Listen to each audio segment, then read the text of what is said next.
اللہ کے محبوب بندوں، میں نے کلام اللہ کی ایک جو آیت پہلے پڑھی ہے، ما آتاکم الرسول فخذوه وما نہاکم عنہ فانتہوا، جو کچھ تمہارے رسول تمہیں دیں اسے لے، اور جس چیز سے تمہارے رسول تمہیں روک دیں اس سے رک جاؤ۔ آپ اندازہ لگائیں کہ اللہ تعالیٰ ہم سے کیا مطالبہ کر رہا ہے کہ سنو بندوں، ہم نے جو آخری پیغمبر کو بھیجا ہے وہ تمہارے لیے آئیڈیل ہے، وہ تمہارے لیے نمونہ ہے۔ جس طرح وہ اپنا نمونہ پیش کریں تم اس نمونے کے مطابق چلو۔ ہم دنیا میں دیکھتے ہیں کہ ہر شخص کو کوئی نہ کوئی نمونہ پسند ہے۔ میرے اللہ کو جو نمونہ پسند ہے وہ آخری پیغمبر حضرت محمد عربی صلی اللہ علیہ وسلم کی ذات گرامی کا نمونہ پسند ہے۔ اسی لیے اللہ تعالیٰ نے فرمایا لَقَدْ كَانَ لَكُمْ فِي رَسُولِ اللَّهِ أُسْوَةٌ حَسَنَةٌ، تمہارے لیے بہترین نمونہ موجود ہے حضرت محمد عربی صلی اللہ علیہ وسلم کی زندگی۔ آج ایک بات اور بھی اپنے ذہن میں رکھیں، ہم دیکھتے ہیں ہم آپ نماز پڑھتے ہیں، نماز میں امام صاحب جب نماز کے لیے تکبیر تحریمہ کے لیے ہاتھ اٹھاتے ہیں ہم بھی ہاتھ اٹھاتے ہیں۔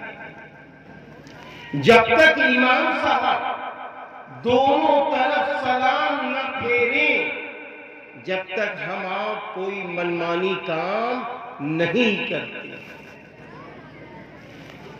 تو آج ہماری مسجد کے امام یہ 5 وقت کے نمازوں کے امام ہیں، ہم اتنی اقتدا ان کی کرتے ہیں۔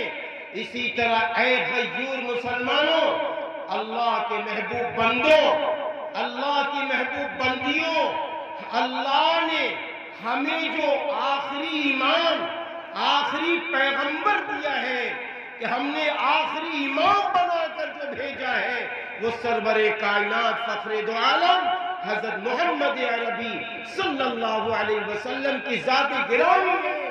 آپ ان کی اتباع ایسے کرو جیسے تم نماز میں کرو۔ نبی کی اتباع ہم کھانے میں بھی کریں گے، پانی پینے میں بھی کریں گے، کپڑے کے پہننے میں بھی کریں گے۔ نبی کی اتباع ہم شادی میں بھی کریں گے، نبی کی اتباع ہم اپنے گھر میں بھی کریں گے۔ ہم گھر میں داخل ہو رہے، ہمارا یہ ذہن ہمارا یہ دماغ سوچ رہا ہو میرے نبی گھر میں کیسے داخل ہوتے تھے، میرے نبی کیسے کھانا کھاتے تھے، میرے نبی کیسے پانی پیتے تھے۔ ہم کو یہ غور کرنا ہوگا، ہم کو یہ سوچنا ہوگا۔ اور جب یہ فکر لے کر ہم آگے بڑھیں گے تو پھر اللہ کی وہ نعمت بھی مل جائے گی۔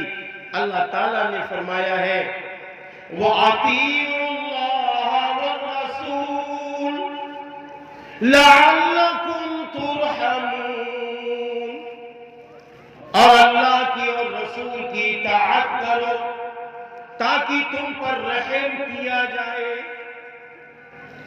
رحمت کے دروازے، برکت کے دروازے، بخشش کے دروازے اگر ہم آپ چاہتے ہیں کہاں سے کھولیں گے؟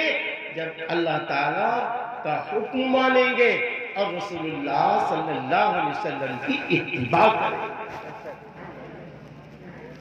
رسول اللہ صلی اللہ علیہ وسلم کی اتباع کریں گے۔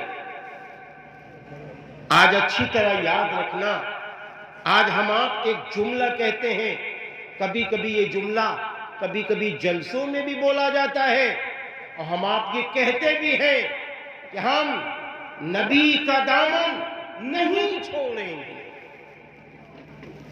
میں قسم خدا پاک کی کھا کے کہتا ہوں، ہاں اگر نبی کے دامن کو آج ہم پکڑ لیں مضبوطی سے تو دنیا ہمارے قدموں میں جھکے گی اور اللہ کی نصرت اور مدد آ کر رہے گی۔ ہم نبی کا دامن کیسے ہم پکڑتے ہیں؟ ہم نماز پڑھتے ہیں، نبی کے دامن کو پکڑیں گے۔ ہم قرآن پاک کی تلاوت کریں گے، قرآن پاک کے حکموں کے مطابق چلیں گے، ہم نبی کا دامن پکڑے ہیں۔ ہم سچ بول رہے ہیں، ہم نبی کا دامن پکڑے ہیں۔ ہم جھوٹ سے بچ رہے ہیں، ہم نبی کا دامن پکڑے ہیں۔ ہم اپنے ماں باپ کی خیر خواہی کرتے ہیں، ماں باپ کی فرما برداری کر رہے ہیں، ہم نبی کا دامن پکڑے ہوئے ہیں۔ ہماری مائیں، ہماری بہنیں اپنے شوہر کی اطاعت کر رہی ہیں، نبی کا دامن پکڑے ہیں۔ شوہر اپنی بیویوں کے ساتھ اچھا معاملہ کر رہے ہیں تو ہم نبی کا دامن پکڑے ہوئے ہیں۔ بیٹے اپنے ماں باپ کا حق ادا کر رہے ہیں، ہم نبی کا دامن پکڑے ہوئے ہیں۔ ماں باپ اپنے بیٹے اپنی بیٹیوں کو دینی علوم کے ساتھ ساتھ اللہ سے جوڑ رہے ہیں تو ہم نبی کا دامن پکڑے ہوئے ہیں۔ نبی کے دامن پکڑے ہوئے ہیں، ہم نبی کی اتباع کیے ہوئے ہیں، ہم نبی کی پیروی کیے ہوئے ہیں۔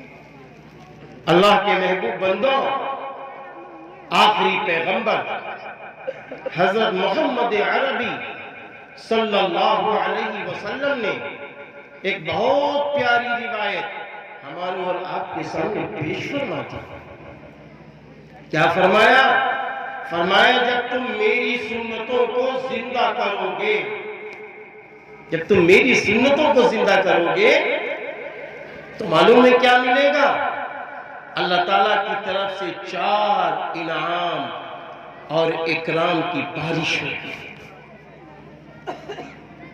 ہم اگر نبی کی سنت کو زندہ کریں، آپ صلی اللہ علیہ وسلم نے ارشاد فرمایا، اے میرے دوستو، اے میرے چاہنے والوں، اے صحابہ، جو میری سنتوں کو زندہ کرے گا اللہ 4 طریقے سے انعام و اکرام کا معاملہ اس پر فرمائیں گے۔ نمبر 1، اللہ تعالیٰ اس کی روزی میں برکت ڈال دے گا۔ پہلا اکرام کیا ہوگا؟ اللہ تعالیٰ اس کی روزی میں برکت ڈال دے گا۔ آج ہم یہ چاہتے ہیں ہماری کھیتیوں میں برکت ہو جائے، ہمارے کاروبار میں برکت ہو جائے، تو یہ برکت کا دروازہ کہاں سے ملے گا؟ نبی کریم صلی اللہ علیہ وسلم کی سنت کو زندہ کریں گے تو پہلا انعام یہ ہوگا اللہ تعالیٰ اس کی روزی میں برکت ڈالے گا۔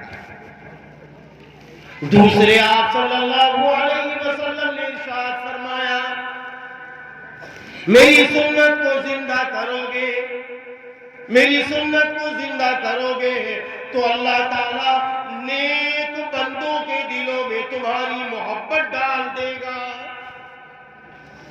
آج ہم آپ چاہتے کہ نہیں چاہتے کہ اللہ والے، کتب، ابدال، مفتیان اعظام، علماء، نائب رسول، ان کے دلوں میں اللہ میری محبت ڈال دے؟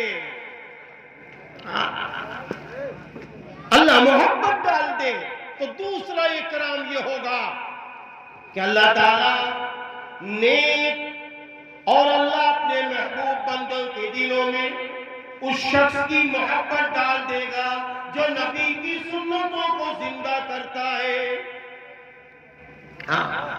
اور تیسرا انعام تیسرا اکرام کیا ہوگا معلوم ہے؟ تیسرا انعام اکرام یہ ہوگا، آپ صلی اللہ علیہ وسلم نے ارشاد فرمایا جو میری سنتوں کو زندہ کرے گا، تیسرا انعام یہ ہوگا کہ فجار فساق ان کے دلوں میں تمہارا رعب و دبدبہ ڈال دے گا۔ آج ہم آپ کہتے ہیں یار ہمارا رعب و دبدبہ ختم ہو گیا۔ ابھی حضرت مولانا محمد عاصم اقبال ندوی صاحب اسی پر بہت اہم خطاب فرما گئے۔ ہاں آج ہم کیا کہتے ہیں؟ یار ہمارا رعب و دبدبہ ختم ہو گیا۔ پیارے پیارے مسلمان بھائیوں، اللہ کے محبوب بندو، اللہ کی محبوب بندیوں، اگر چاہتی ہو، اگر چاہتے ہو ہمارا دبدبہ برقرار رہے، ہر جگہ ہمیں عزت ملے، ہمیں بلندی ملے، ہمارا اکرام ہو، ہمیں پہچان لیا جائے، ہمارے لباس سے لوگ محبت کرنے لگے اور ہم سے لوگ رعب و دبدبے میں رہے، تو کیا کرنا پڑے گا؟ رسول اللہ صلی اللہ علیہ وسلم کی سنتوں کو زندہ کرنا پڑے گا۔ چوتھا انعام، چوتھا اکرام، چوتھا اکرام کیا ہے؟ ذرا غور سے سننا۔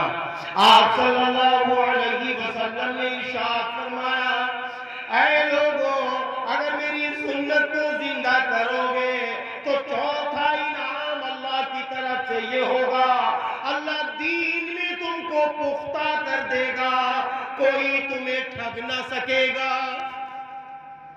دین میں ایسا اللہ پختہ کر دے گا کہ کوئی ہمارا ایمان ٹھگ نہ سکے گا۔ معلوم ہے دنیا میں اللہ کے نزدیک سب سے قیمتی اگر کوئی عمل ہے وہ ایمان والا عمل ہے، کوئی ہمارا ایمان نہ ٹھگ سکے گا۔ آج ہم دیکھ رہے ہیں معمولی معمولی دولت کی وجہ سے ہم سود لینے کے لیے تیار ہیں، معمولی معمولی رقم کی وجہ سے ہم جوا کھیلنے کے لیے تیار، ہم سودی کاروبار کرنے کے لیے تیار، ہم لوگوں کی رقموں کو چرانے کے لیے تیار۔ یہ سب ہو رہا ہے کہ نہیں ہو رہا ہے؟ کائے کے لیے ہو رہا ہے؟ یہ رقم مل جائے گی۔ اگر آج ہم سنتوں پر عمل کرتے ہوتے، آج اگر ہم رسول اللہ صلی اللہ علیہ وسلم کی سنتوں کو زندہ کر رہے ہوتے تو کیا آج ہمارے علاقوں میں جوا ہوتا؟ ہم نے تو بھی لکھنؤ کے بہت بڑے پروگرام میں یہ بات کہی، میں آپ سے بھی کہتا ہوں اللہ نہ کرے اس محفل میں کوئی ہو اگر کوئی جوا کھیلتا ہے وہ سن لے، اگر وہ جیت رہے ہیں تو بھی ہارے ہیں، ہار رہے ہیں تو بالکل ہارے۔ کیوں؟ بخاری شریف کی روایت میں ہے کہ جب بچہ ماں کے پیٹ میں ہوتا ہے تو 4 باتیں لکھ دی جاتی ہیں، ان میں سے ایک بات کیا لکھ دی جاتی ہے کہ اس کو دنیا میں جانے کے بعد روزی کتنی ملے گی، روزی کتنی ملے گی۔ تو یہ روزی لکھ دی گئی نا، یہ روزی لکھ دی گئی ہے کہ کتنی ملے گی، ہمیں آپ کو معلوم نہیں ہے کتنی ملے گی۔ اے پیارے پیارے نوجوانوں، اللہ کے محبوب بندوں، اللہ کی محبوب بندیوں، یہ بات ذہن میں بٹھا لو، جو روزی مقدر میں لکھی گئی ہے اتنی ہی روزی ملتی ہے، بس جوا کھیلنے کے بعد، سودی کام کرنے کے بعد، بیاس کا لین دین کرنے کے بعد جو رقمیں ہمیں مل رہی ہے، ہمارے ذہن میں یہ بات آ رہی ہے ہم نے محنت کی ہے، ہم نے تکلیفیں اٹھائی ہے، جب یہ رقمیں ملی ہے، نا آپ کو رقم اس لیے نہیں ملی کہ آپ نے بہت محنت و مشقت کی ہے، نہیں، یہ رقم تو اللہ تعالیٰ نے آپ کے مقدر میں لکھ دی تھی، آپ نے غلط طریقے سے رقم لے لی۔ یہ رقم تو لکھ دی تھی اللہ تعالیٰ نے، اللہ تعالیٰ نے لکھ دی تھی ماں کے پیٹ میں کہ یہ رقم فلاں دن اتنی ملے گی، فلاں دن اتنی ملے گی، فلاں مہینے میں اتنی ملے گی، ایک سال میں اتنی ملے گی۔ اللہ نے یہ نظام بنا دیا، ہم نے جلد بازی کر دی۔ ہم یہ سوچ رہے ہیں ارے ہم نے بہت بڑا تیر مارا۔ نہیں پیارے پیارے مسلمانوں، ہم نے کوئی تیر نہیں مارا ہے، ہم نے الگ سے کوئی رقم نہیں لی ہے۔ اگر آج یہی ہم دکان کے ذریعے، حلال کمائی کے ذریعے رقم لیتے تو بھی اللہ اتنی ہی دیتا، اتنی دیتا۔ آج لوگ حرام کما رہے ہیں، خوش ہیں کہ ہم حرام کما رہے ہیں، ہم بہت بڑا جگ جیت رہے ہیں۔ بعض بچوں کو دیکھو کہ وہ سٹے بازی میں لگے ہوئے ہیں، بعض بچوں کو دیکھو وہ بیاز کے اس میں لگے ہوئے ہیں، بعض بچوں کو دیکھو کہ آج وہ سودی کاروبار میں لگ گئے۔ یہ تو سب چیزیں اسلام نے حرام قرار دے دی ہے، یہ چیزیں حرام قرار دے دی ہے۔ ایسے کھانے والوں کی مثال دی گئی ہے کہ ایک شخص ہے، دبلا ہے، بالکل پتلا ہے، لیکن اس کو کوئی خطرناک بیماری نہیں ہے، اور ایک شخص ہے موٹا ہے، ہٹا کٹا ہے، لیکن اس کے جگر کی بیماری ہے، وہ جگر کی بیماری کی وجہ سے پھول گیا، وہ جگر کی بیماری کی وجہ سے وہ موٹا تازہ ہو گیا ہے۔ اگر وہ موٹا تازہ آدمی اگر اس شخص کے سامنے پہنچ جائے جو اس کی بیماری جانتا ہے تو یہ جا کے اس سے کہے ہم تم کو گرا دیں گے، تو دبلا پتلا آدمی کہے گا اما جاؤ، تم مجھے کیا گراؤ گے، تم تو خود اتنی خطرناک بیماری میں ہو کہ تم آگے بڑھ نہیں سکتے۔ کچھ نہیں ملنا میرے بھائی۔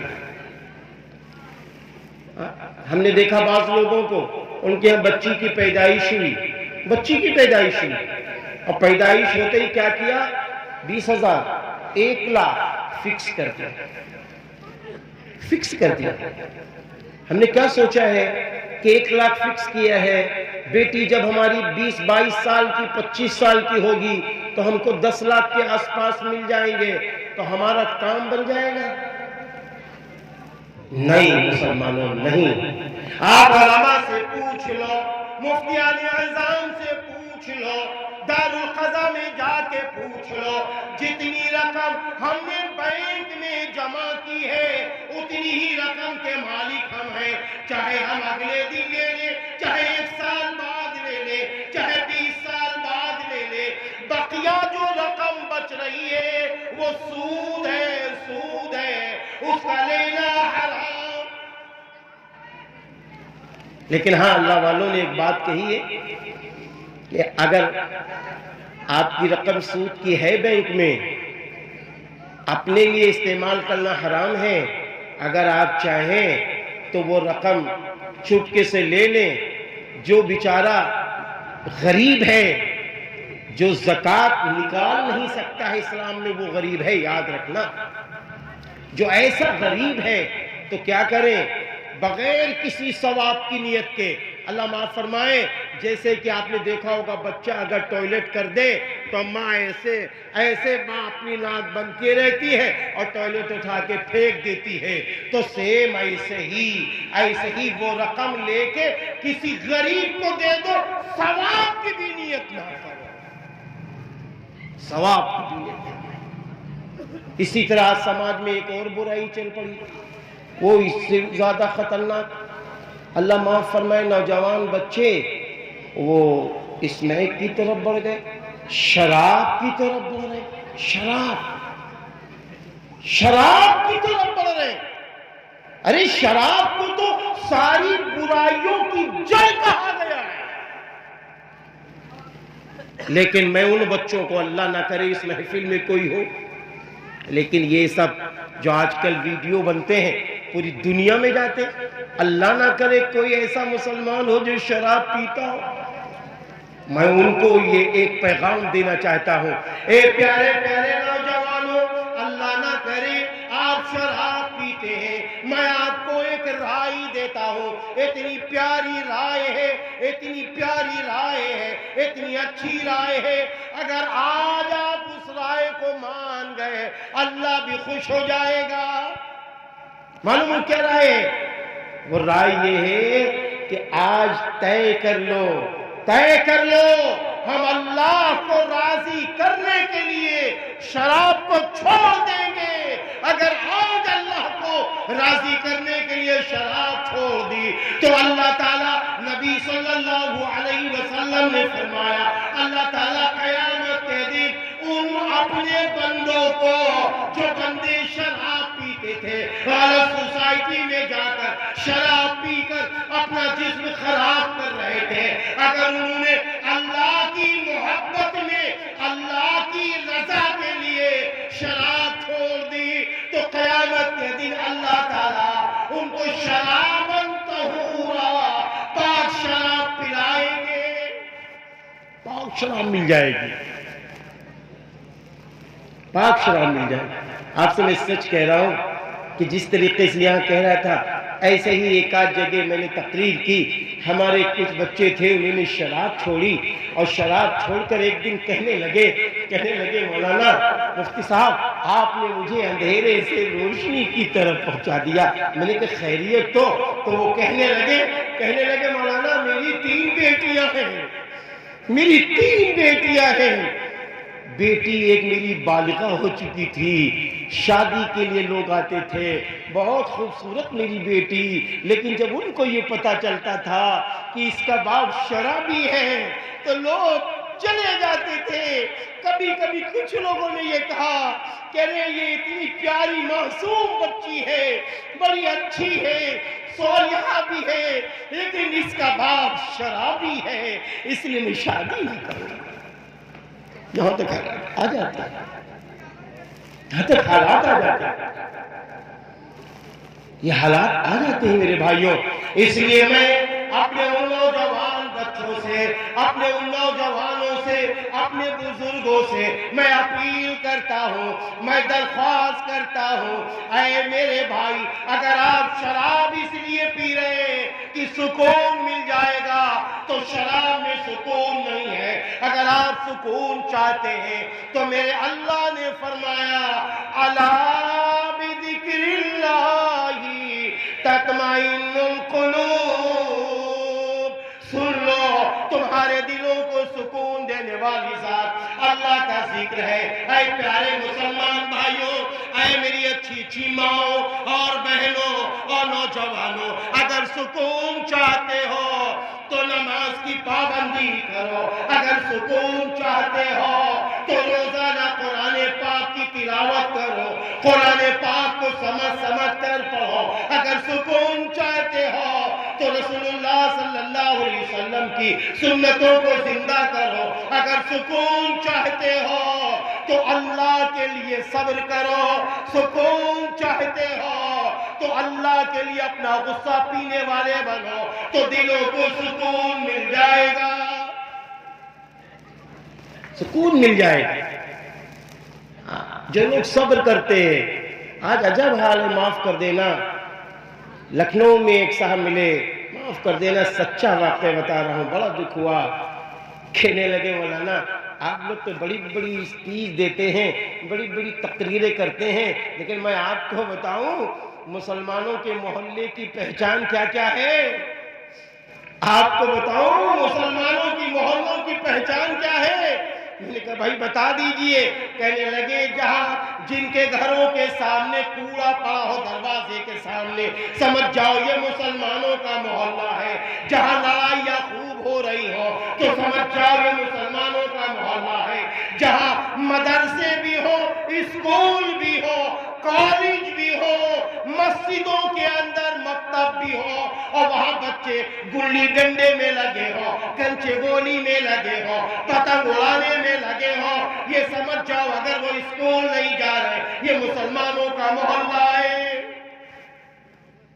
معاف کر دینا، اس میں کون سی بات غلط ہے؟ آج آپ اپنے قطب پور میں دیکھ لیجئے کتنے بچے آپ کے ایسے ہیں کہ جو حضرت مولانا عشر صدیقی دامت برکاتہم کے پاس ان کے ماں باپ آتے ہیں، کہتے ہیں میرے بچے کو آپ کالج میں لے لو، مدرسے میں لے لو، قرآن پڑھا کر اس کو ڈاکٹر بنا دو، انجینئر بنا دو، پروفیسر بنا دو۔ کتنے لوگ ہیں ہمارے پاس رقمیں موجود، ہمارے پاس بینکوں میں رقمیں موجود ہیں، ہمارا حال یہ ہے ہمارے بچے ان پڑھ ہیں۔ ہم نے کیا سوچا ہے آج ان کو ان پڑھ رکھ کر ہم فیوچر میں کی تمام چیزوں میں خوشحال ہو جائیں گے؟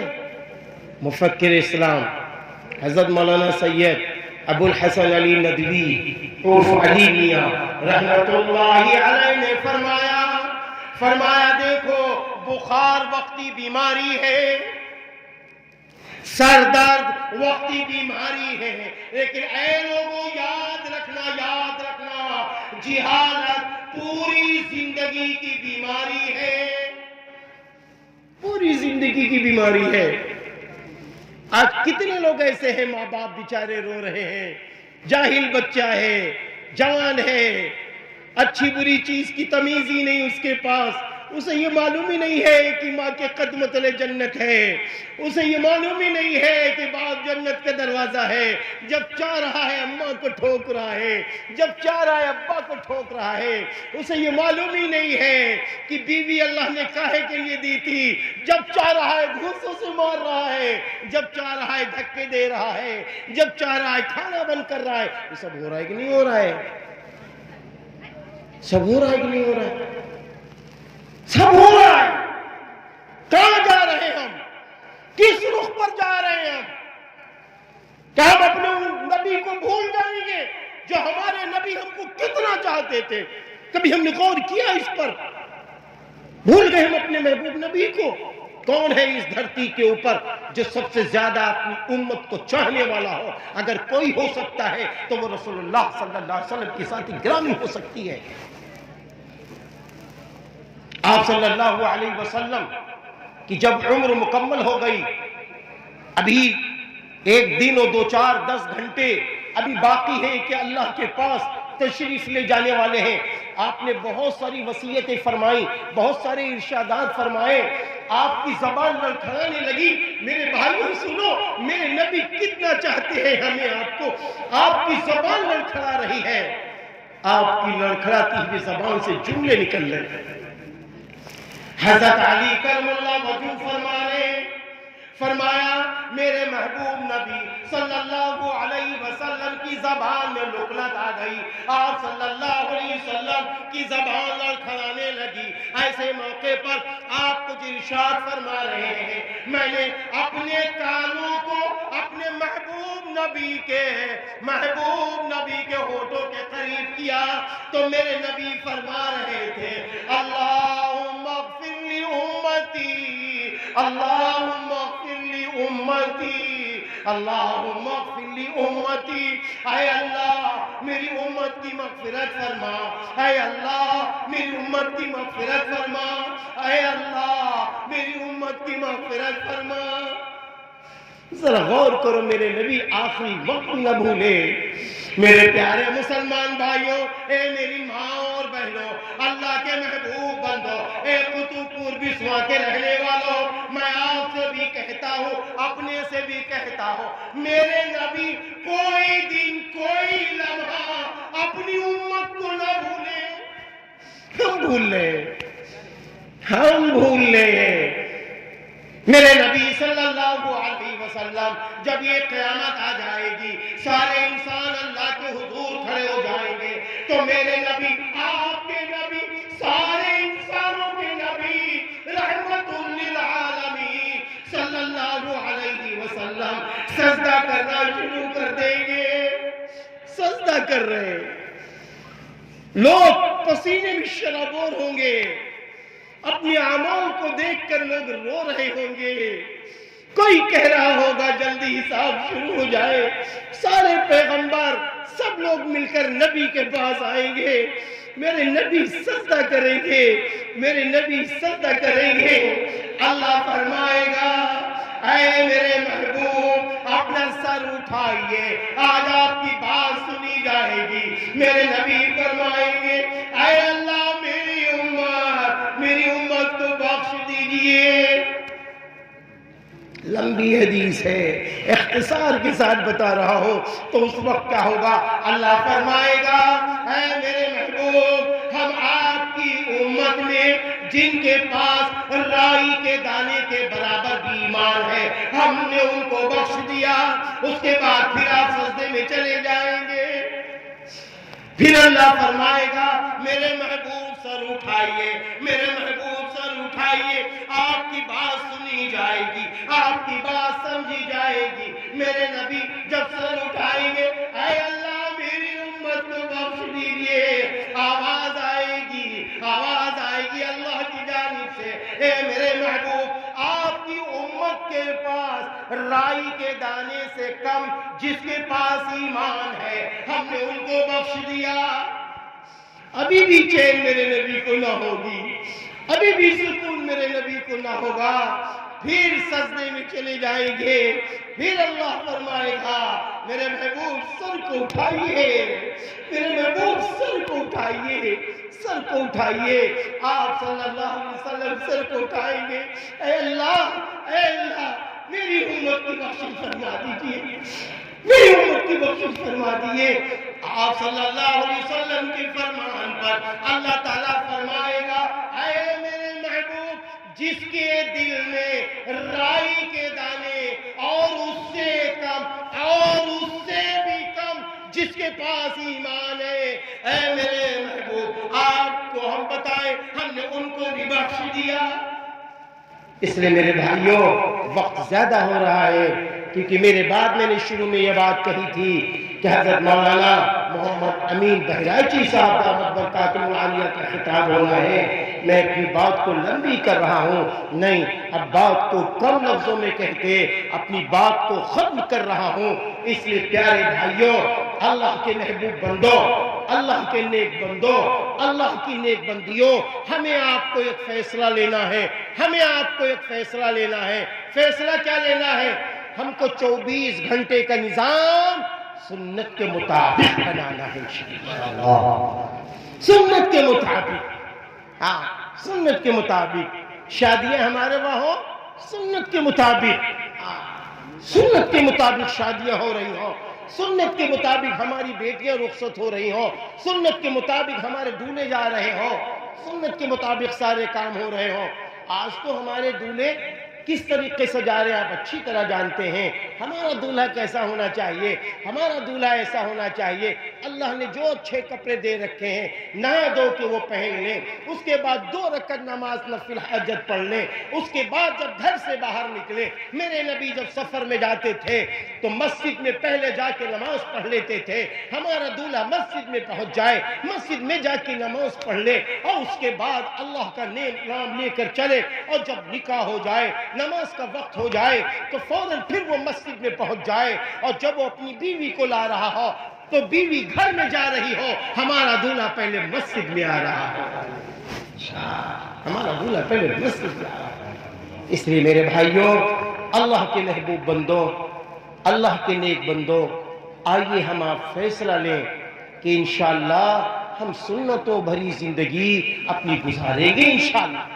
اگر سنتوں بھری زندگی گزار لے جائیں گے تو وہ روایت بھی سامنے رکھنا کہ آپ صلی اللہ علیہ وسلم نے فرمایا کہ جس نے اس موقع پر میری سنتوں کو زندہ کیا کہ جب میری سنتیں مٹائی جا رہی ہوں، ایسے موقع پر جس نے میری سنت کو زندہ کر دیا، اللہ تعالیٰ اس کو ایک سنت کے زندہ کرنے پر 100 شہیدوں کا ثواب دے گا۔ دوسرے حضرت انس رضی اللہ عنہ نے ارشاد فرمایا کہ جس شخص نے نبی صلی اللہ علیہ وسلم نے فرمایا جس شخص نے میری سنت کو زندہ کیا اس نے مجھ سے محبت کی، اور جو مجھ سے محبت کی وہ میرے ساتھ جنت میں داخل ہوگا، وہ میرے ساتھ جنت میں داخل ہوگا۔ اللہ تعالیٰ آج کے اس پروگرام کو قبول فرمائے، ہمارے انتظامیہ کمیٹی کی ذمہ داروں کی تمام قربانیوں کو اللہ قبول فرمائے۔ قطب پور والوں بڑا اچھا لگا، میں سمجھتا ہوں کافی عرصے کے بعد میں آپ کے سامنے حاضر ہوا ہوں، بڑا اچھا لگا۔ میرے پرانے ساتھی حضرت مولانا ارشاد قاسمی صاحب، حضرت مولانا کلیم قاسمی صاحب اور جناب حضرت مولانا صغیر احمد صاحب اور بھی بہت سارے ہمارے ساتھی ہیں، بڑا اچھا لگا کہ ہم اپنے ساتھیوں میں بیٹھ کر اپنے وہ تنبور کا وہ زمانہ یاد کرنے لگے۔ اور جب ہم تنبور کا نام لیں گے تو حضرت مولانا مفتی شکیل احمد صاحب قاسمی رحمت اللہ علیہ بھی یاد آئیں گے۔ اللہ ان کی قبر کو نور سے منور فرمائے، بغیر حساب و کتاب کے جنت الفردوس عطا فرمائے۔ بس میں آپ سے یہ کہہ کے ہٹنا چاہتا ہوں، پیاروں سن لو، یہ دنیا عارضی ہے، وقتی ہے، یہ ختم ہونے والی ہے۔ ایک فیصلہ لے لو، دنیا میں بھی ترقی ہے، آخرت میں بھی ترقی ہے، کہ ہم صبح سے شام تک، شام سے رات تک، رات سے صبح تک ایک ایسا نظام بنائیں گے کہ توحید کے مطابق، سنت نبوی کے مطابق ہوگا۔ اپنے بچوں کو تعلیم یافتہ بھی بنائیں گے، اپنے بچوں کو حافظ، قاری، عالم، فاضل، مفتی کے ساتھ ساتھ آپ ڈاکٹر، انجینئر، پروفیسر بنائیے، سیاسی رہنما بنائیے، بنیے۔ اسلام آپ کو اجازت دیتا ہے، لیکن اسلام یہ کہتا ہے وَأَنْتُمُ الْأَعْلَوْنَ إِن كُنتُم مُؤْمِنِينَ، اور تم ہی بلند ہوگے اگر تم مومن ہوگے۔ اللہ تعالیٰ میری جو باتیں اللہ نے نکلوائی ہیں اللہ قبول فرما لے، آپ سب کی سننے کو بھی قبول فرما لے، ہمیں بھی عمل کرنے والا، آپ سب کو بھی عمل کرنے والا بنا دے۔ وآخر دعوانا ان الحمد للہ رب العالمین۔ السلام علیکم ورحمۃ اللہ وبرکاتہ۔ وعلیکم السلام۔ ماشاءاللہ۔ اب آئیے اور اس کے کہ میں حضرت مولانا امین صاحب کا مذاکرہ سے گزارش کروں، میں آپ سے